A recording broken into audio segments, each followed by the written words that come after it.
अपने भीतर के आनंद को उजागर करना। बुद्ध का सुख मार्गदर्शक। खुद को बदलने का सबसे सरल तरीका है उन जगहों पर चुप रहना जहाँ शब्दों से ज़्यादा मौन की ज़रूरत होती है। मौन ही वह कुंजी है जो आत्माधिकार और शांति का मार्ग खोलती है। नमस्कार दोस्तों, स्वागत है आप सभी का आपके अपने चैनल बुद्ध और उनका धम्म। तो चलिए बिना किसी देरी के बढ़ते हैं आज की इस कहानी की ओर। परिचय और शुरुआत। क्या होगा अगर मैं आपसे कहूँ कि आप खुशी का खेल बिल्कुल गलत तरीके से खेल रहे हैं और आप जीतने की जितनी ज़्यादा कोशिश करते हैं इनाम से उतने ही दूर होते जाते हैं। आप प्रमोशन, रिश्ते, नई नई चीज़ों के पीछे भागते हैं, ये मानते हुए कि उनमें ही चाबी है। और हर बार जब आपको वो मिलता है जो आप चाहते हैं तो एक्साइटमेंट की एक चमक होती है, जीत का एक पल भर का एहसास होता है, जिसके बाद वही जानी पहचानी डूबने वाली भावना आती है कि कुछ तो अभी भी कमी है। लक्ष्य तो बस आगे बढ़ता ही रहता है ना? लेकिन क्या होगा अगर हमेशा रहने वाली खुशी का असली राज जीतने के बारे में है ही नहीं? क्या होगा अगर ये खेल के एक आसान से नियम को समझने के बारे में है जो 2500 साल पुरानी एक गाइड ने पहले ही हमारे लिए बताया था? क्या होगा अगर आपको खुशी पाने के बारे में जो कुछ भी सिखाया गया है वो आपको पूरी तरह से गलत दिशा में ले जा रहा है? ये पुरानी समझ बताती है कि पक्की खुशी आपको अपनी मनचाही चीज़ें पाने से नहीं मिलती, बल्कि चाहने के साथ अपने रिश्ते को पूरी तरह से बदलने से मिलती है। और ये सब उस एक चीज़ को सीधे देखने से शुरू होता है जिससे हम अपनी पूरी जिंदगी भागते रहते हैं, दुख।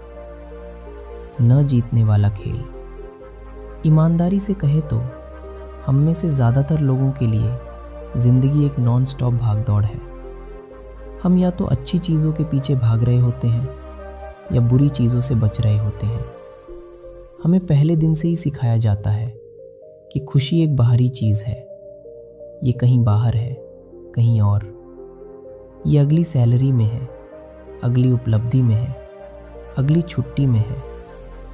हम हमेशा खुद से कहते रहते हैं, मैं तब खुश होऊंगा जब मुझे नौकरी मिल जाएगी, जब मेरा वज़न कम हो जाएगा, जब मुझे मेरा हमसफ़र मिल जाएगा। ये पूरा चक्र प्यास बुझाने के लिए खारा पानी पीने जैसा है। राहत की पहली घूंट के बाद जल्द ही और भी गहरी प्यास लगती है, कमी का और भी तेज़ एहसास होता है। ये आधुनिक चिंता का कभी न खत्म होने वाला पहिया है। हम एक लक्ष्य हासिल करते हैं, संतुष्टि का वो छोटा सा एहसास होता है और फिर हमारा मन लगभग तुरंत पूछता है, ठीक है, अब आगे क्या? जो खुशी हमें मिलती है वो नाजुक होती है, क्योंकि ये बाहरी चीज़ों पर निर्भर करती है जो हमेशा बदलती रहती हैं।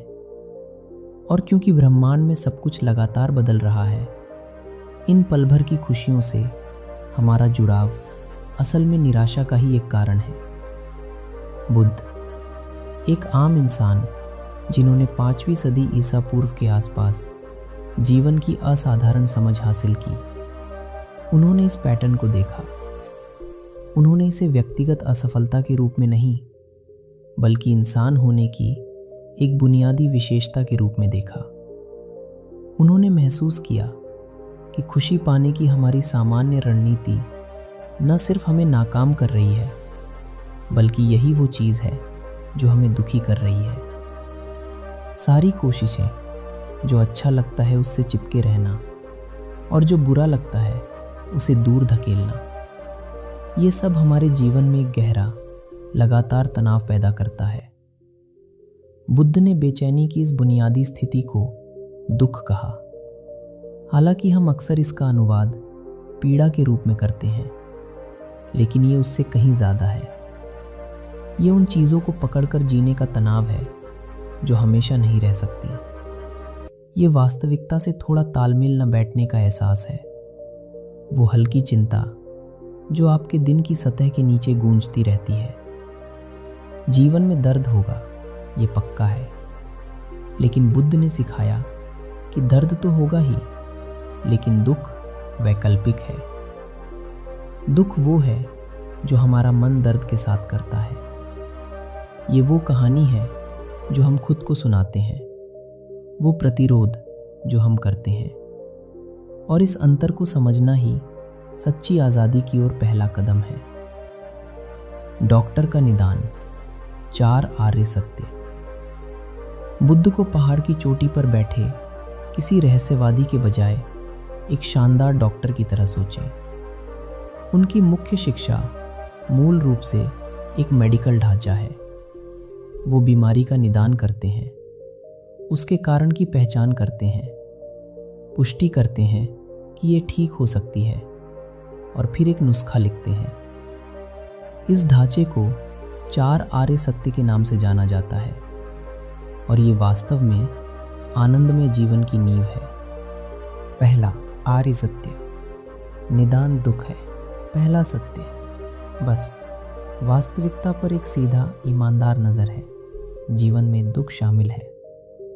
अब इसका मतलब निराशावादी होना नहीं है, बस यथार्थवादी होना है। बुद्ध ने बताया कि बीमारी, बुढ़ापा और मृत्यु जीवन का हिस्सा है। जो हम चाहते हैं वह ना मिलना मुश्किल होता है। जिन लोगों से हम प्यार करते हैं उनसे अलग होना दुख देता है। हमारे सबसे खुशी के पलों में भी दुख का एक छोटा सा बीज होता है, क्योंकि हम जानते हैं कि वे हमेशा नहीं रहेंगे। दुख को स्वीकार करने का मतलब नकारात्मकता में डूबे रहना नहीं है। यह बिना किसी इच्छाधारी सोच के जीवन को स्पष्ट रूप से देखने के लिए पर्याप्त बहादुर होना है। असल में यह स्वीकार करना कि कोई समस्या है, उसे हल करने का एकमात्र तरीका है। दूसरा आर्य सत्य, कारण तृष्णा है। तो इस सारी बेचैनी का कारण क्या है? दूसरा सत्य सीधे अपराधी की ओर इशारा करता है। तृष्णा, आसक्ति और घृणा, यह सुखद संवेदनाओं के लिए हमारी प्यास है। चीज़ों के हमेशा बने रहने की हमारी बेताब इच्छा है। एक स्थायी मैं के विचार से चिपके रहना है। हम इसलिए दुखी होते हैं क्योंकि हम उन चीज़ों को कसकर पकड़ने की कोशिश करते हैं जो अपने स्वभाव से ही धुएं की तरह हैं। हम अपनी पूरी खुशी लोगों, चीज़ों और भावनाओं पर टिका देते हैं, और जब वे बदल जाते हैं या गायब हो जाते हैं तो हम टूट जाते हैं।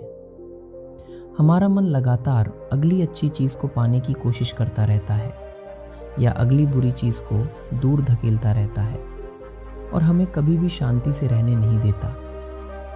तीसरा आर्य सत्य, इलाज संभव है।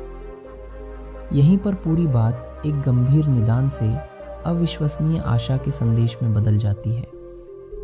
तीसरा सत्य कहता है कि आप इस दुख को खत्म कर सकते हैं। लालच, नफरत और भ्रम की आग को बुझाना संभव है। स्वतंत्रता और शांति की इस स्थिति को निर्वाण कहा जाता है, और निर्वाण कोई दूर का स्वर्ग नहीं है। यह अटूट आंतरिक शांति की एक स्थिति है जिसे आप यहीं अभी अनुभव कर सकते हैं। यह तब होता है जब आप आखिरकार जाने देते हैं, जब आप लालच की उस जोरदार पकड़ को छोड़ देते हैं, जब आप बीमारी का कारण हटा देते हैं तो बीमारी दूर हो जाती है।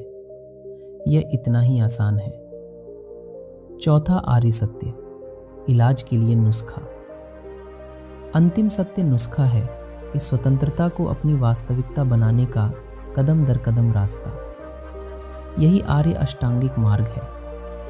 इसे मध्य मार्ग के रूप में सोचें, एक संतुलित जीवन शैली जो एक तरफ सुख का पीछा करने और दूसरी तरफ खुद को सजा देने की चरम सीमाओं से बचती है।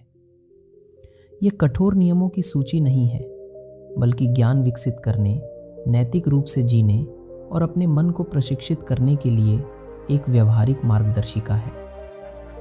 अगले वीडियो में हम चर्चा करेंगे आनंद के लिए नुस्खा, आर्य अष्टांगिक मार्ग।